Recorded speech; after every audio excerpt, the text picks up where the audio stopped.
What's up, guys? Sim from WeAreTottenhamTV here. Ben is going to be away for the next few days, so you're going to have to contend with just me over that period. But here is your daily World Cup roundup. And we'll start with Brazil versus Costa Rica. And it finished Brazil 2, Costa Rica nil.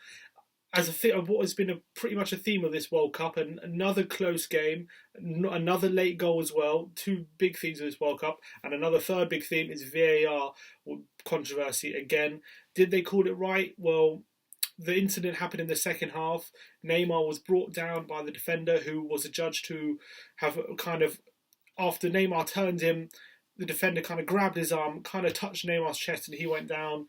The referee originally gave a penalty, and then upon looking on it on second viewing on the VAR, he decided that there was not enough contact to give Neymar a penalty, and he overturned the decision to the amazement of so many people. Brazil struggled throughout the game to break Costa Rica down. They didn't make that many clear-cut chances. Costa Rica kind of defended well, didn't really give too much going forward, but you got to give them credit for keeping the likes of Neymar, Jesus, Willian and Coutinho out for so long. But their pressure paid right at the death when Coutinho slammed home a volley through the legs of Keylor Navas, who I thought had a superb game, and Neymar in the end wrapped it up right at the end with Roberto Firmino passing it to Neymar to slot home. I thought the game changed a bit when Roberto Firmino came on after about 60 minutes, 65 minutes, and I think he gave Brazil a bit more impetus, a bit more pressure. They attacked very well when he came on, because they were struggling beforehand, but obviously VAR decisions and was the big talking point of this game.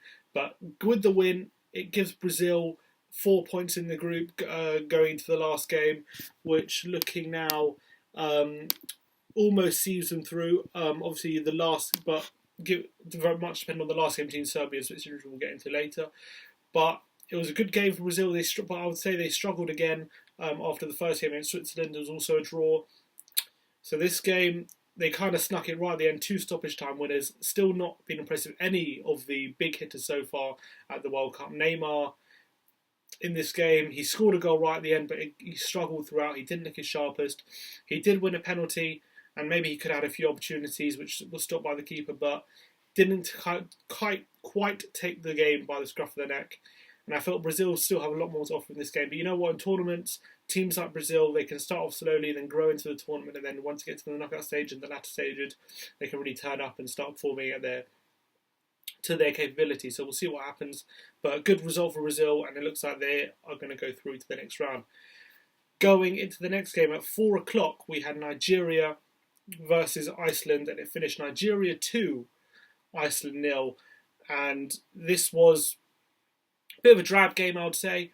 Nigeria really only turned up in the second half. They were kind of dominated a bit in the first half. They had all the possession, about 65% of possession in that first half. But Iceland had all the chances. They had about 6-7 shots on goal, a few on target. The goalkeeper, 19-year-old goalkeeper for Nigeria's second youngest goalkeeper to ever appear at a World Cup, was one of their stars of that first half, keeping the game. And when it got to the second half, you saw there was a change in intent in Nigeria. They knew they had to go out, had to give this game a go, because they lost the first game to Croatia. If they end up losing this game as well, they would end up going out of the tournament. So they had to give it a good go, and Ahmed Musa really turned up for them.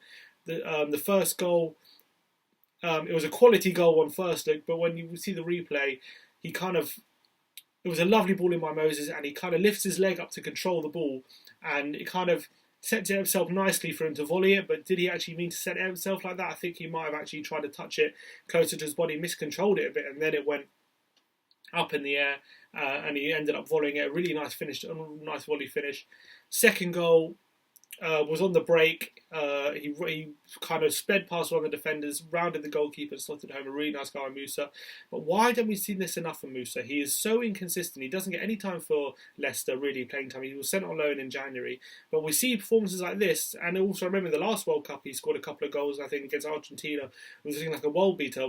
And we just don't see this enough from Ahmed Musa. He has so much potential. He's got all the attributes to be a very good player, but he's so inconsistent. We kind of only see this one in every 8 or 9 games from Musa, but he has these moments of brilliance as what he can bring to a team like Nigeria. He's actually the 3rd highest scoring African player now in World Cup history. And this is Ahmed Musa, who came to the Premier League for Leicester, hardly got a game, was absolutely shocking, really, by all accounts.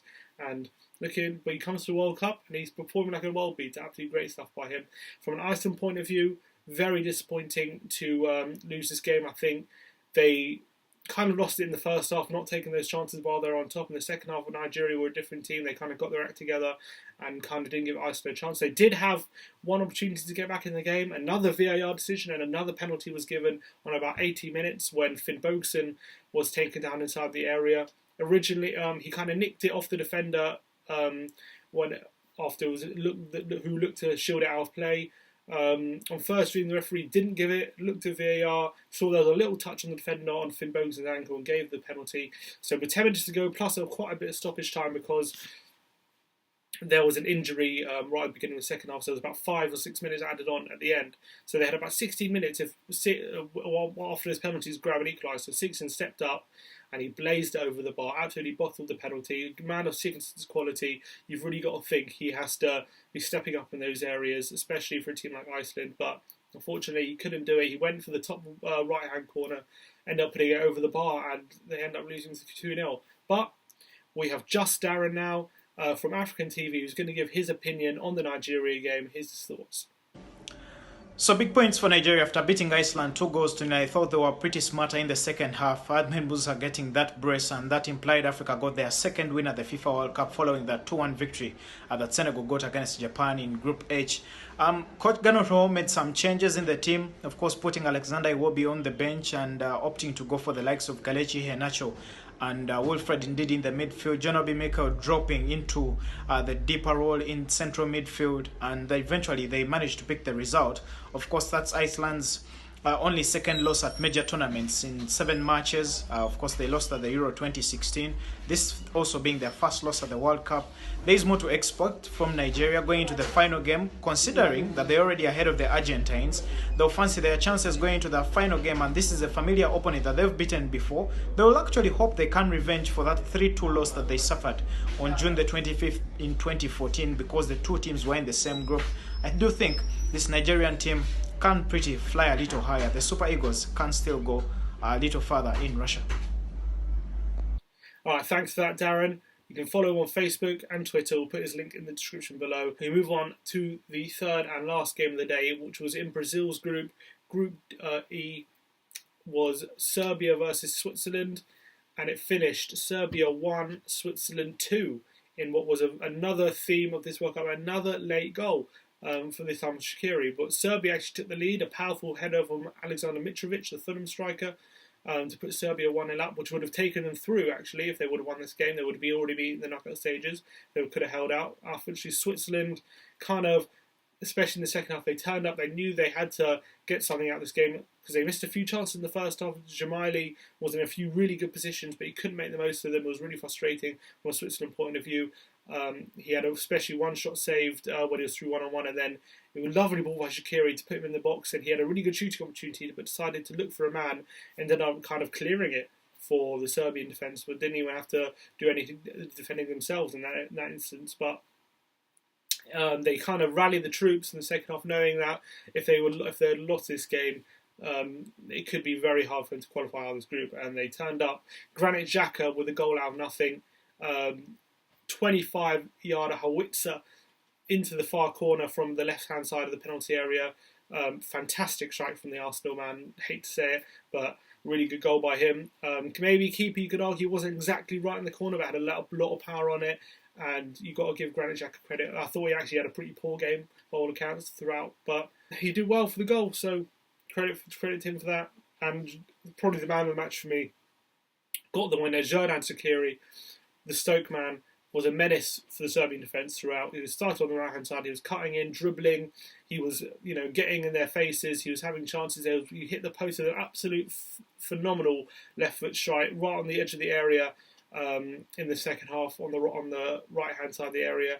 Tried to whip it on the far post, but just clipped the post, couldn't do it. But right at the death, in the 90th minute, to win the game, he was played through on goal and he raced past the defender, the last man, and slotted it home. And what a fantastic way to end the game for Switzerland. More VAR controversy in this game. In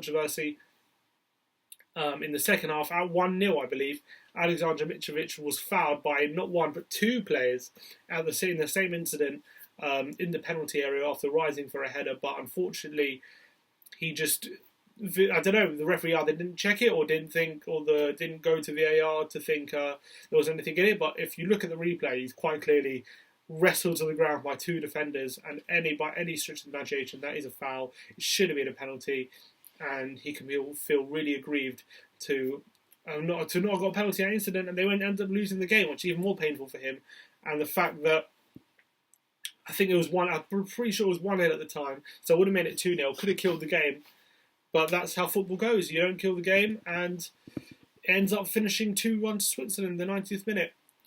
So actually, if you look at Group E, it's really, really exciting as to where that group can go. Obviously, Brazil play Serbia in the last game, and Switzerland. So obviously, Brazil play Serbia in the last game, and Switzerland play Costa Rica. Costa Rica already out, but if Switzerland win their game, and if Serbia actually managed to get a result against Brazil could be heading out. So it's not a foregone conclusion whatsoever. Serbia need to win the game.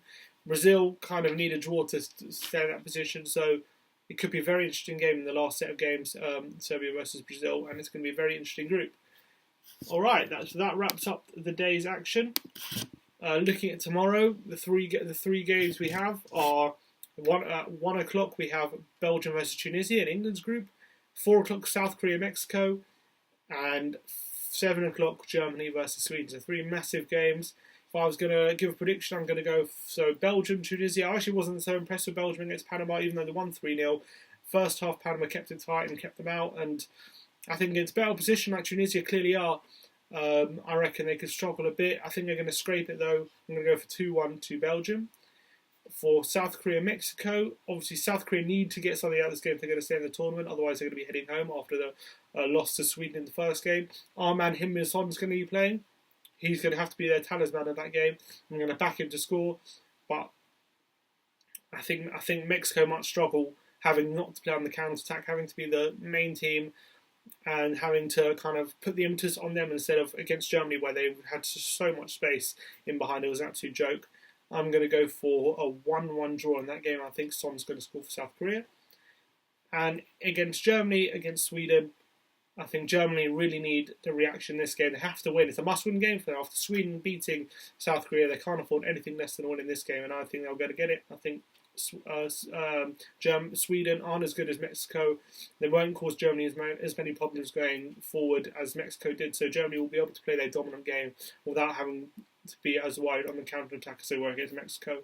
So I'm going to go for Germany 3, Sweden 0. Well, thanks for joining me for your daily World Cup roundup. Let us know what you think of the game's action. Let us know what you think of all the VAR decisions. As always, like, subscribe and comment below. And as always, come on England.